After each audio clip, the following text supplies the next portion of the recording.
Bonjour et bienvenue sur Geek de France. Je vous propose aujourd'hui de brièvement découvrir avec moi le téléphone Samsung Galaxy S2. Alors, nous avons affaire ici à sans doute un des téléphones les plus puissants du marché. D'ailleurs, il a été désigné comme le grand iPhone killer. Les énormes points forts mis en avant par Samsung par ce téléphone sont son gabarit. On a un téléphone à un très grand écran, donc 4,3 pouces. D'ailleurs, Samsung vient d'annoncer à l'IFA qu'il va en proposer un nouveau en 5,3 pouces. Je suis assez sceptique parce que c'est un format vraiment très grand, mais là déjà on est sur quelque chose de très imposant, d'autant que vous verrez que le téléphone est en plus extrêmement fin. À titre d'exemple, il fait l'épaisseur d'une clé USB. Par rapport à mon Optimus, on voit tout de suite la différence de taille, notamment la taille de l'écran qui est nettement plus imposante. Également en termes d'épaisseur, alors je me suis amusé à comparer avec le téléphone d'un collègue qui lui a un iPhone 4, il fait un petit peu plus de la moitié. Donc c'est vraiment très très léger, très très fin, vraiment un téléphone qui se prend très bien en main de par son gabarit, si ce n'est la taille qui est vraiment importante, donc il faut avoir des grosses mains pour pouvoir le manipuler d'une main, sinon on est vite obligé de jouer à deux doigts. Physiquement, donc on a un grand écran 4,3 pouces qui est multitouche capacitif, avec une résolution de 800 sur 480. Donc c'est pas énorme, je suis assez étonné que ça soit peu, c'est en dessous de ce que fait l'iPhone 4, mais c'est très suffisant pour l'essentiel de la navigation. En mémoire interne, le téléphone peut être équipé de 16 ou 32 Go de mémoire interne, qui peut être étendue de 32 Go supplémentaires grâce à une carte micro SD. Le téléphone est équipé comme unique port d'un port micro USB qui est MHL, c'est-à-dire que si on y met un adaptateur micro USB DVI, le téléphone va être capable de projeter son image sur une télé via HDMI. En termes de boutons physiques, on a un bouton central unique, accompagné de deux boutons lesquels sont tactiles sur les côtés, donc le bouton menu, le bouton de retour en arrière, en plus donc du bouton Home. On a sur la droite le bouton de mise en veille ou d'arrêt du téléphone. Sur la gauche, les boutons de réglage du son. Donc l'enceinte. En façade, on va retrouver un capteur de luminosité et le caméra de façade qui fait 2 mégapixels. Sur le dessus, la petite prise jack pour brancher son kit main libre. Et à l'arrière, un des points forts du téléphone, son appareil photo de 8 mégapixels accompagné d'un flash LED. Donc voilà physiquement pour le téléphone. À l'intérieur, on va retrouver un processeur ARM Cortex A9 avec 1,2 GHz de fréquence. Il est capable de traiter de la vidéo HD et du traitement du contenu en 3D. Il est capable de faire, grâce à son kit main libre, de la radio. Il est équipé du Wi-Fi, de la 3G.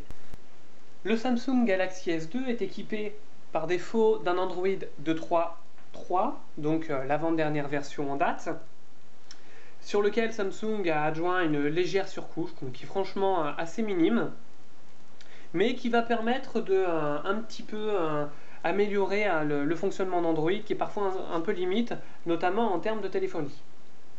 Donc voilà brièvement ce à quoi ça ressemble. Donc on a par défaut 7 menus d'accueil, et ensuite un menu applicatif qui se déroule de gauche à droite, comme sur les iPhones ou encore sur les autres téléphones de la gamme Samsung.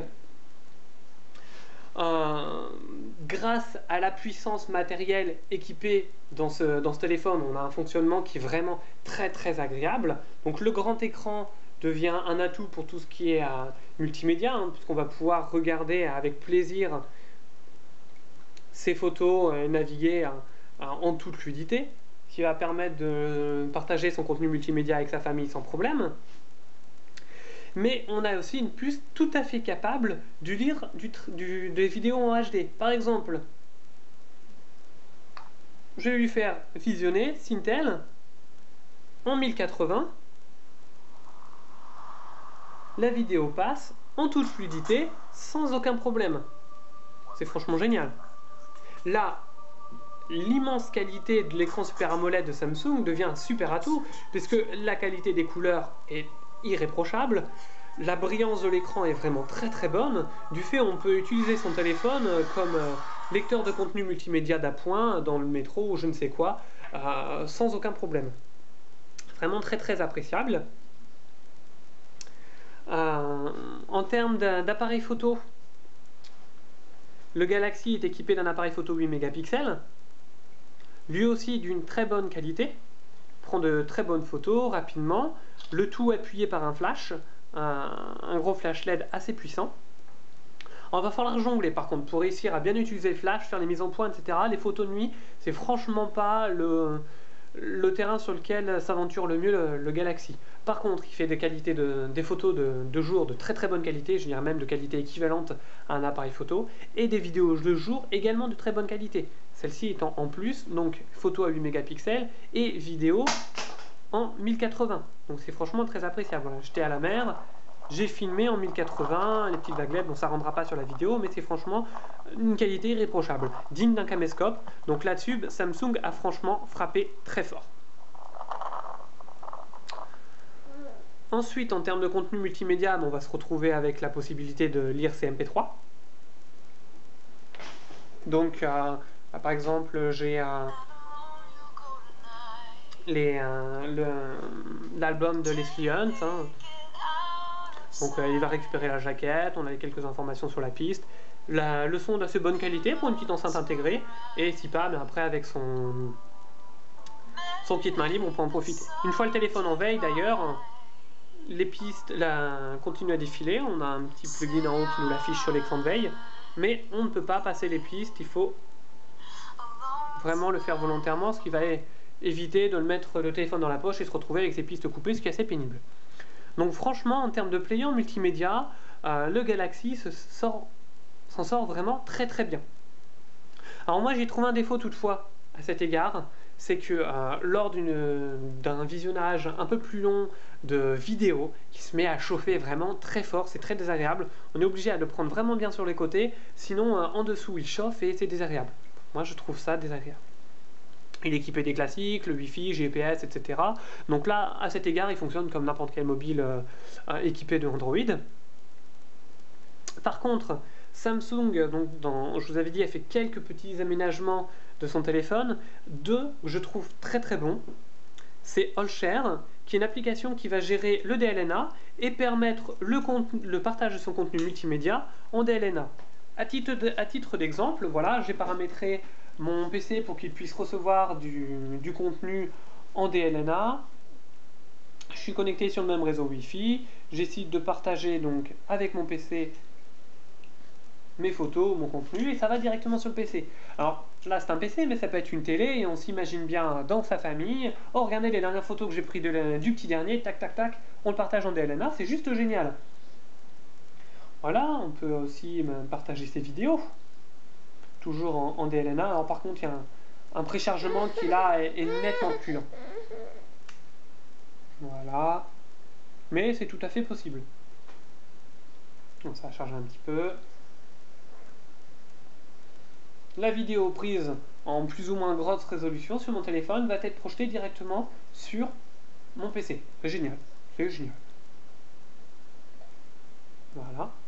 Alors, bien sûr, vous me direz que c'est DLNA, c'est une fonctionnalité qui existe depuis longtemps, mais je trouve que Samsung l'a très bien exploité avec sa petite application qui en plus a le mérite d'être très simple de fonctionnement.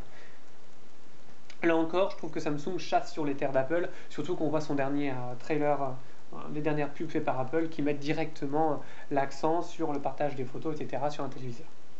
La seconde application que je trouve géniale, c'est KissAir. Alors KissAir, qu'est-ce que c'est? Mais il faut savoir que par défaut, Samsung permet le paramétrage et l'accès au téléphone via un applicatif qui s'appelle Kiss, qui est une espèce d'iTunes-like. J'aime pas, parce que j'aime bien avoir l'accès direct à mes données via un câble USB, qui reste possible avec manipulation. Et KissAir, en fait, va permettre d'accéder au contenu de son téléphone via un navigateur. Donc, on applique le paramétrage. Le téléphone va nous dire sur quel IP et quel port se connecter. Je le tape dans mon navigateur. Le téléphone me demande est-ce que vous autorisez le PC Intel à se connecter? Oui, je l'autorise. Et j'accède via une interface très bien faite, qui est en Java, à l'ensemble du contenu de mon téléphone. Ça va être utile pour partager mes photos, mes vidéos, que je peux regarder en direct. On regarde mes dernières photos prises avec le téléphone. Voilà. La Normandie profonde, ses vaches, sa verdure. Mais là où ça devient en plus sympa, c'est qu'on va pouvoir également regarder ses vidéos et écouter sa musique. Par exemple, hop, je décide de balancer mon album Leslie Hunt qui est sur mon téléphone. Je vais directement pouvoir écouter la musique si c'est sur mon téléphone. Ça devient un vrai jukebox numérique.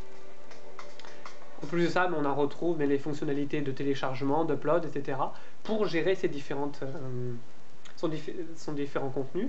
On accède également à son journal d'appel, à ses contacts, à ses messages et à ses sonneries. Donc à peu près tout le téléphone peut être directement géré via cet applicatif. Donc c'est vraiment un vrai plus que Samsung a eu la bonne idée d'implémenter dans son téléphone. Après du reste, on est sur un Android assez classique, de l'Android 2.3, donc on peut, et ça c'est génial, sans être routé, faire des captures d'écran, et on accède à l'ensemble du market de tous ces applicatifs.